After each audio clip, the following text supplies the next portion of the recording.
वो दौड़ते हुए पुलिस के पास पहुंचे और जैसे ही इंस्पेक्टर से कुछ कहने ही वाले थे कि इंस्पेक्टर ने कहा, पकड़ के थाने ले चलो उस भिखारी को। मैडम आप घर जाइए, ये पुलिस का मामला है। मुख्तार भाई के भाई पर हमला किया है इस भिखमंगे ने, इसकी सजा इसे बराबर मिलेगी। मगर इंस्पेक्टर साहब, उसने तो मुझे बचाया है। अभी शिप्रा कुछ कहती तभी उसकी चाची सरला ने उसे बीच में टोकते हुए कहा, एक काम कर, तू भी इसके साथ थाने चली जा, जेल में तोता मैना का खेल खेलती रहना। ऐसा बोलकर सरला शिप्रा का हाथ पकड़कर जबरदस्ती वहां से ले गई। पुलिस वाले ने उस भिखारी को पकड़ लिया, वो भी चुपचाप उनके साथ थाने चला गया। इंस्पेक्टर ने जैसे ही फिर से बेल्ट उठाई, थाने का दरवाजा धड़ाम से खुला। अगर अपनी नौकरी प्यारी है तो रुक जाओ इंस्पेक्टर, तुम जानते हो तुम किसे पकड़ लाए हो। हम सबकी वर्दी उतरवाओगे तुम। चलिए आपको हॉस्पिटल ले चलते हैं, बहुत चोट लगी है आपको। जय हिंद सर। ये भिखारी, इसने मुख्तार भाई के क्या मतलब सर? ये तो उस मंदिर का। कमिश्नर ने अपना मोबाइल निकालकर इंस्पेक्टर को कुछ दिखाया। वो देखते ही इंस्पेक्टर थर थर कांपने लगा। शौर्य राठौड़ ऐसे? माफ कर दीजिए, आप जो कहेंगे मैं मानूंगा। आपने बताया क्यों नहीं? उस मुख्तार की बातों में आ गया मैं। उसने तुरंत उस भिखारी को खोला और अपने जूते से खुद को मारने लगा। मैं ठीक हूँ और हाँ, किसी को पता नहीं चलना चाहिए मैं कौन हूँ। जी। भिखारी शौर्य वहाँ से निकला और वापस मंदिर के सामने जा अपने सर पर चोट वाली जगह थोड़ी मिट्टी रगड़ी और कटोरा लेकर बैठ गया, बिल्कुल चुप। उधर शिप्रा ने अपने घर की बालकनी से उसे देखा तो चौंक पड़ी। वो निकलकर उसके पास गई और कहा, आपको बहुत चोट आ गई मेरे कारण, मुझे माफ कर दीजिए, आप घर चलिए मेरे साथ। शौर्य ने कुछ नहीं कहा और चुपचाप उसके साथ उठकर चल दिया। जैसे ही वो लोग घर के दरवाजे पर पहुँचे, चाची सरला ने रास्ता रोक लिया। इस बदबूदार भिखारी को अंदर लाई तो तेरा सर होगा और मेरी जूती। इन सब का कारण तू है शिप्रा। किसने कहा था उस मुख्तार के भाई को झापड़ मारने को? चाची, जान बचाई है उसने मेरी। शोर शराबा सुनकर पूरा परिवार दौड़ा दौड़ा गेट पर आया। वहाँ का नजारा देखकर दादाजी दंग रह गए थे। सरला चाची बोले जा रही थी। अभी सरला आगे कुछ कहती कि दादाजी गरजे, सरला बस बहुत हुआ। उसकी जगह तेरी बेटी होती तो क्या तू उसका ब्याह उस गुंडे से कर देती? शिप्रा ने जो किया वो सही किया। अगर तुम्हें कोई दिक्कत है तो तुम घर छोड़कर जा सकती हो। इसे मॉल ले जाओ और इसके लिए कुछ अच्छे साफ कपड़े खरीदवा दो। सब ये सुनकर सन्न रह गए। सरला चाची चुपचाप अंदर चली गईं। दादाजी ने शिप्रा से उस भिखारी की चोट पर दावा लगाने को कहा और अपने पोते राहुल से कहा, जी दादाजी। थोड़ी ही देर बाद राहुल उस भिखारी शौर्य को बाइक पर बैठाकर मॉल ले गया। पहले तो वहाँ मॉल के गेट पर ही गार्ड ने भिखारी को देखते ही उसे रोक दिया, मगर फिर ये जानकर कि राहुल किस परिवार से है, उसे उस भिखारी के साथ अंदर जाने दिया। अंदर पहुंचकर राहुल ने उसे कुछ कपड़े दिलवाए और चेंजिंग रूम की तरफ ले गया। ये देखो, इसके अंदर जाकर तुम ये कपड़े पहनकर देख। और बात करते करते दरवाजा खोलकर देखते हुए अचानक राहुल की बोलती बंद हो गई। उसने जैसे ही एक दरवाजा खोला, अंदर से किसी लड़की के चीखने की आवाज आई, बचाओ। राहुल ने झट से सॉरी बोलकर दरवाजा बंद किया। वो लड़की दरवाजा बिना लॉक किए ही चेंज कर रही थी। उसने पीछे पलट कर देखा, भिखारी शौर्य किसी चेंजिंग रूम में घुस चुका था। राहुल वहाँ से बाहर आया। तभी एक हट्टे कट्टे पहलवान टाइप लड़के ने उसका रास्ता रोकते हुए कहा, क्यों बे, मेरी गर्लफ्रेंड का एमएस बनाता है? चुप, बिल्कुल चुप। कान पकड़ के मेरी गर्लफ्रेंड के सामने मुर्गा बन और कुकड़ू कू सॉरी बोल। क्या? वो दरवाजा अंदर से लॉक नहीं था। मैं सॉरी नहीं बोलूंगा, मेरी गलती नहीं है। तो ये ले। ऐसा बोलकर उस लड़के ने राहुल को मारने के लिए हाथ उठाया ही था कि किसी ने उसका हाथ पकड़ लिया। उसने पीछे पलटकर देखा तो चौंक पड़ा। है भिखारी मॉल में? तू अंदर कैसे आया बे? और रुक, तूने मेरा हाथ कैसे पकड़ा बे, सड़े हुए अंडे? ये तूने क्या किया हरामजादे? सलीम डॉन के भाई को मारता है। अब देख मैं क्या करता हूँ। ऐसा बोलकर वो शौर्य पर झपटा, मगर शौर्य ने उसकी कलाई को कुछ ऐसे घुमाया कि वो वहीं दर्द के मारे बैठ गया। कट की आवाज के साथ उसकी कलाई जाम हो गई थी। उसने फोन निकाला और शहर के नामी गुंडे सलीम भाई को कॉल किया।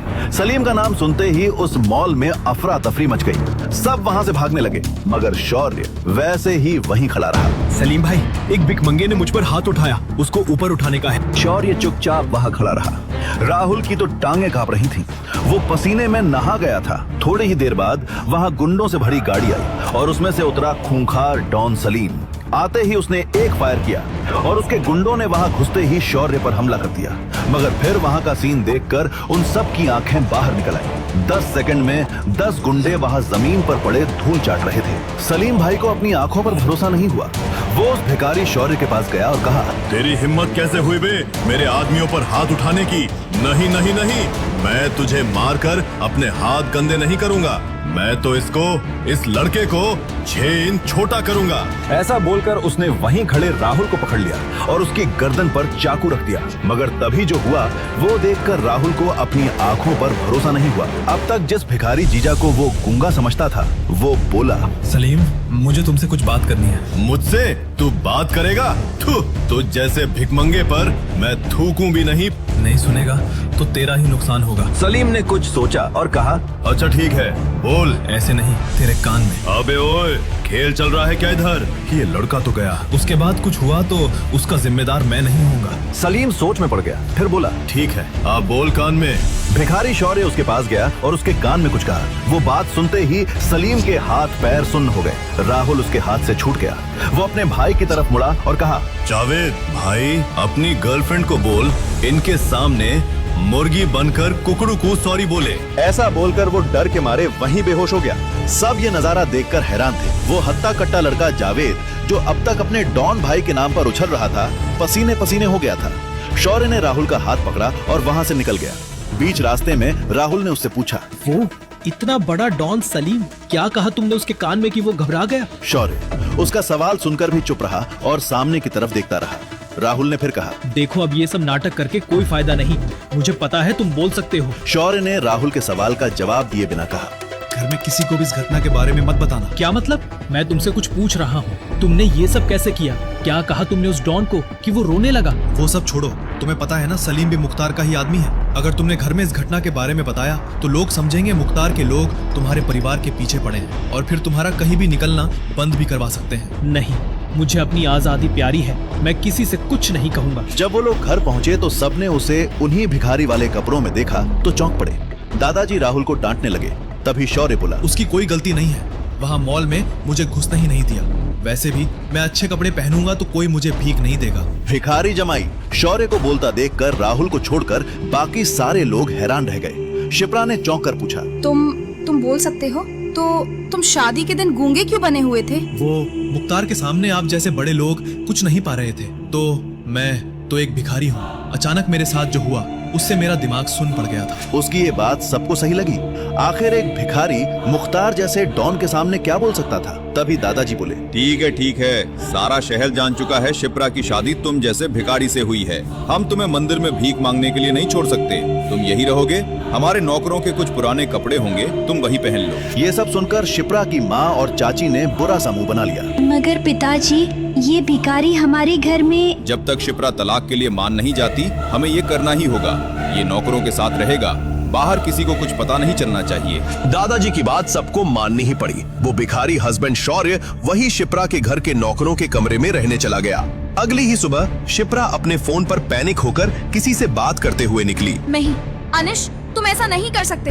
तुम्हारे मॉल में सबसे ज्यादा बिक्री मेरे ही ब्रांड के कपड़ों का है। तुम मेरे ब्रांड को वहाँ से हटा कैसे सकते हो? उधर से अनिश नाम के उस बिजनेसमैन ने कुछ ऐसा कहा जिसे सुनकर शिप्रा और तमतमा गई और कहा, ठीक है, मैं वहीं आकर तुमसे बात करती हूँ। ऐसा बोलकर शिप्रा गुस्से में घर से A to Z मॉल के लिए निकल गई। A to Z mall Rajasthan का सबसे बड़ा मॉल था और शिप्रा की क्लोथ कलेक्शन की सेल का सबसे बड़ा हिस्सा वहीं से आता था। वहाँ के मालिक अनिश ने अचानक शिप्रा के ब्रांड को अपने मॉल में बैन कर दिया था और उसके ब्रांड के सारे कपड़े वहाँ से हटा दिए। शिप्रा जब गुस्से में वहाँ पहुँची तो अनिश अपने कैबिन में चिल कर रहा था। अंदर घुसते ही शिप्रा उस पर चीखने लगी, मगर अनिश को इन सब से कोई फर्क नहीं पड़ा। उसने एक कुटिल मुस्कान देते हुए कहा, एक लड़की जिसका हस्बैंड रास्ते का भिखारी हो, उसका ब्रांड हमारे मॉल में होने से बहुत ही बदनामी हो रही थी। वो ब्रांड हमारे स्टैंडर्ड को गिरा रहा था। ये सुनकर शिप्रा जितना चौंकी उतना ही और गुस्से में भी आ गई। सारे शहर को पता चल चुका था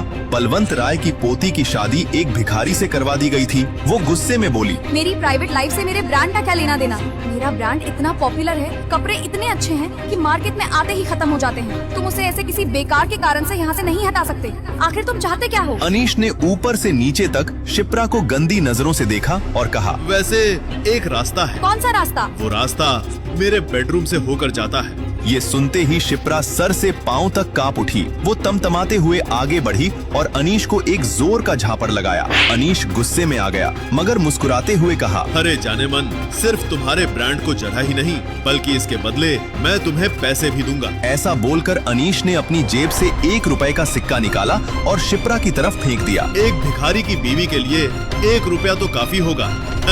शिप्रा गुस्से और शर्म के मारे वहाँ से निकल गई। वो घर पहुँची तो देखा उसकी माँ उस भिखारी दामाद से पोंछा लगवा रही थी। उस भिखारी को अपने सामने देखकर उसका गुस्सा और बढ़ गया। शिप्रा की माँ ने जब उसे इतने गुस्से में देखा तो पूछा, क्या हुआ शिप्रा बेटा, क्या कहा उस अनीश ने? शिप्रा ने अपनी माँ को सारी बात बताई। ये सुनकर उसकी माँ ने गुस्से में उस भिखारी दामाद को लात मारते हुए कहा, सब इस भिखमंगे की वजह से हुआ है, भाग यहाँ से, राहु केतु की औलाद। शिप्रा का भिखारी पति वहाँ से उठकर चुपचाप चला गया। अपने कमरे में जाकर उसने राय मेंशन के बूढ़े नौकर से उसका फोन मांगा और कहीं कॉल किया। थोड़ी ही देर बाद शिप्रा का फोन बजा। उसने देखा ये अनीश का फोन है। अनीश का फोन? इसकी मैं अभी बंद बजती हूँ। हेलो। मगर उधर से अनीश जो बोला वो सुनकर शिप्रा को अपने कानों पर विश्वास नहीं हुआ। अनीश रो रहा था और बोल रहा था, शिप्रा, मुझे माफ कर दो, मैं बर्बाद हो गया, सड़क पर आ गया मैं।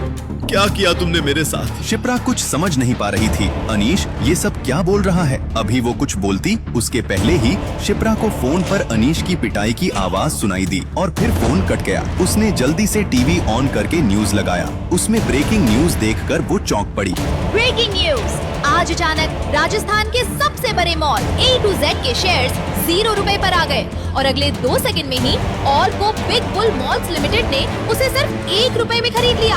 अरबपति बिजनेसमैन अनीश 2 सेकंड में बना भिखारी। बिग बुल दुनिया की सबसे बड़ी फैशन डिजाइनिंग और मॉल की कंपनीज में से एक थी। इंग्लैंड, जर्मनी, स्विट्जरलैंड, पेरिस जैसे बड़े बड़े देशों में वो पॉपुलर ब्रांड था। शिप्रा ये न्यूज सुनकर समझ गई कि ये पूरा कांड बिग बुल द्वारा जानबूझकर करवाया गया है। मगर बिग बुल ने ऐसा क्यों किया? आखिर अनीश शिप्रा से फोन करके माफी क्यों मांग रहा था? वो समझ नहीं पा रही थी इन सब के पीछे कौन था। अभी वो इन सब सोच में पड़ी थी कि तभी उसका फोन फिर बजा। कोई अननोन नंबर था। उसने फोन उठाया। हेलो। उधर से कॉल करने वाले की बात सुनकर शिप्रा बेहोश होते होते बची। शिप्रा मैम, बिग बुल आपके क्लॉथ ब्रांड में 100 करोड़ रुपए लगाना चाहती है। साथ ही बिग बुल के दुनिया भर के आउटलेट में आपके ब्रांड के कपड़े लगाए जाएंगे। आप बिग बुल के ऑफिस आकर कॉन्ट्रैक्ट साइन कर लीजिए। शिप्रा ये सुनकर खुशी से पागल हो गई, मगर अब वो और ज्यादा कंफ्यूज हो रही थी। ये तो पक्का कोई करवा रहा है, मगर कौन और क्यों? और अनीश के कैबिन में जो हुआ वो तो मैंने सिर्फ मॉम को बताया, तो ये सब किसे और कैसे पता चला? तभी शिप्रा कुछ सोचकर चौंक पड़ी। वो भिखारी? जब मैं मॉम को सारी बात बता रही थी तब तो उस वक्त वहाँ सिर्फ वही था। ओह, मैं भी क्या सोच रही हूँ। वो भिखारी है, वो ये सब नहीं कर सकता, मगर कौन? घर में जब सबने ये न्यूज सुनी तो सबकी खुशी का ठिकाना नहीं रहा। पिछले कुछ दिनों में ये पहली खुशी की बात घर में आई थी, और वो भी ऐसी खुशी जो किसी ने सपने में भी नहीं सोचा था। दादाजी ने ऐलान किया, शिप्रा के इस अचीवमेंट के लिए आज शाम में हमारी तरफ से पार्टी। सभी पार्टी की तैयारी में लग गए। दादाजी अपने कमरे में पहुँचे ही थे कि तभी दादाजी के फोन की घंटी बजी। उस पर लिखा नाम देखकर उनका चेहरा पीला पड़ गया। मुख्तार ने फिर फोन किया था। उन्होंने डरते डरते फोन उठाया तो दूसरी तरफ से मुख्तार बोला, बलवंत राय, कैसा लग रहा है एक भिखारी को दामाद बनाकर? तुम क्या चाहते हो? एक तो तुमने शिप्रा की शादी जबरदस्ती उस भिखारी से करवा दी, उसके बाद भी तुम्हारे उस गुंडे भाई ने फिर से मेरी पोती को छेड़ा। हमने दर्द दिया है, हम ही दवा देंगे। अपनी पोती को बोलो मेरे भाई पर से केस वापस ले ले, फिर कोई तुम्हारी फैमिली को कभी परेशान नहीं करेगा। एक काम कर, आधे घंटे में मुझे होटल राजकमल में मिलो, मैं बताता हूँ क्या करना है। ये सब बातें सुनकर राय फैमिली में अफरा तफरी मच गई। पता नहीं मुख्तार नाम का वो गुंडा अब क्या करने वाला था। दादाजी होटल राजकमल जाने की तैयारी करने लगे। शिप्रा ने कहा, दादाजी मैं भी चलती हूँ आपके साथ। नहीं, पता नहीं वो क्या कर बैठे। सिर्फ मैं और तुम्हारे पापा जाएंगे वहाँ। अगर हमें 2 घंटे से ज्यादा लगा तो तुम पुलिस को फोन कर देना। ठीक है दादाजी। दादाजी और शिप्रा के पापा तैयार होकर बाहर निकले तो पता चला ड्राइवर छुट्टी पर है। शौर्य भी अब तक नहाकर नौकरों के कपड़े पहनकर वहाँ आ चुका था। दादाजी ने शौर्य से पूछा, तुम्हें ड्राइविंग आती है? हाँ, चलिए मैं ही आपको ले चलता हूँ। भिखारियों जैसी दाढ़ी में नौकरों के कपड़े जो कि शौर्य को ठीक भी नहीं आ रहे थे, पहनकर वो दादाजी का ड्राइवर बनकर गाड़ी को होटल राजकमल ले गया। दादाजी और शिप्रा के पापा जल्दी से अंदर चले गए और शौर्य वहीं पार्किंग में बैठा रहा। राजकमल होटल राजस्थान के सबसे बड़े होटल्स में था। वहाँ आने वाले लोगों के ड्राइवर भी महंगे कपड़े पहनते थे। वहाँ बलवंत राय के ड्राइवर को ऐसी हालत में देखकर सब उन पर हंस रहे थे। उधर जब शिप्रा के दादाजी बलवंत राय और शिप्रा के पापा अंदर पहुँचे तो मुख्तार ने उनसे कहा, मैंने गुस्से में आकर उस भिखारी से आपकी पोती की शादी करवा दी। इस बात से मेरा भाई नाराज है। अगर उससे आपकी पोती की दोबारा शादी करवा दी जाए तो वो शांत बैठ सकता है। क्या? मगर शिप्रा उस भिखारी को तलाक देने को तैयार नहीं है। तो फिर मेरा भाई आपकी फैमिली के साथ क्या करेगा उस पर मेरा कोई जोर नहीं। क्या? तो बोलो क्या करना होगा? मेरी पोती और तुम्हारे गुंडे भाई के चलते हमारे पूरे परिवार की जान पर बनाई है। अगर वो भिखारी ही इस दुनिया में ना रहे तो? हाँ, ये सही है। मैं उसे अभी बुलाता हूँ। तुरंत मुख्तार का एक आदमी शौर्य को बुलाने चला गया। जब वो आदमी शौर्य को लेकर होटल के गेट पर पहुंचा तो गार्ड ने उसे रोकते हुए कहा, ए रुक, इस भिखारी को अंदर कहाँ लेकर जा रहा है? सड़क का ढाबा समझ लिया है क्या? अबे हट, ज्यादा बड़बड़ की तो 1 सेकंड के अंदर तेरी लाश यहाँ मिलेगी। शोर शराबा सुनकर 4 मुस्टंडे हट्टे कट्टे गार्ड वहाँ पहुँच गए और उस गुंडे को पकड़ लिया। तभी भिखारी शौर्य बोला, मुख्तार डॉन ने बुलाया है मुझे अंदर। मुख्तार का नाम सुनकर उन सब ने अपना हाथ नीचे कर लिया। वो डर के मारे कांपने लगे और एक तरफ हट गए। गुंडा शौर्य को लेकर अंदर गया। पूरा होटल एक भिखारी को वहाँ देखकर हैरान था। मुख्तार का आदमी शौर्य को लेकर उस कमरे में पहुंचा। वहाँ बलवंत राय और शिप्रा के पापा पहले से तैयार बैठे थे। जैसे ही भिखारी शौर्य अंदर घुसा, बलवंत राय और शिप्रा के पापा तेजी से उठे और हड़बड़ाकर कहा, अब ये भिखारी तुम्हारे हवाले, जो करना है इसके साथ करो। ऐसा बोलकर वो दोनों बाहर से दरवाजा बंद करके वहाँ से भाग गए। अंदर अब बस मुख्तार और शौर्य थे। मुख्तार ने अपनी बंदूक निकालकर शौर्य के सर पर रख दिया। भिखारी होकर अमीरों के पैसे पर ऐश करना चाहता है? चल तुझे भिखारी की लाइफ से आजादी दिलवाता हूँ। बस एक गोली और तेरे ऐश ही ऐश। और तभी शौर्य बोला। ये देखकर मुख्तार के होश उड़ गए। उसने भी सोचा था ये गुंगा है। शौर्य बोला, साहब मेरी एक अंतिम इच्छा है, वो पूरी कर दो।